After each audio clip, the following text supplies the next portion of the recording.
காவினன்குடி ஓரத்திலே கவடிகள் ஆடுது தமிழ் காவலனின் பாதத்திலே காவிரியார் ஓடுது.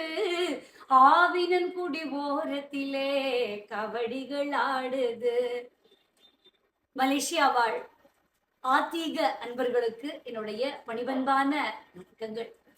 இப்போ அருணகிரிநாதர் மன்றம் தொடர்ந்து நடத்தி கொண்டு வரக்கூடிய இந்த வருடம் நடக்கக்கூடிய ஒரு உன்னதமான நிகழ்ச்சியாக அருணகிரிநாதர் விழா 2026 இந்த வருடமும் சீரும் சிறப்புமாக நடக்கவிருக்கிறது.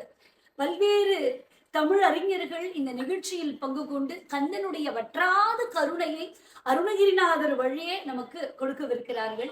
எனக்கும் பெரிய பாக்கியம் கிடைச்சிருக்கு. ஜனவரி 1ஆம் தேதி மாலை நேரத்துல நடக்கவிருக்கக்கூடிய இந்த நிகழ்வுல அடியேனும் என்னுடைய இசை சொற்பொழிவாக திக்கிட்டும் திருமுருகன் என்கிற தலைப்புல இந்த இசை சொற்பொழிவு ஆற்ற உள்ளேன். நீங்க அனைவரும் பெருந்திரளாக வந்து கலந்து கொள்ளுமாறு தாழ்மையுடன் கேட்டுக்கொள்கிறேன். நன்றி.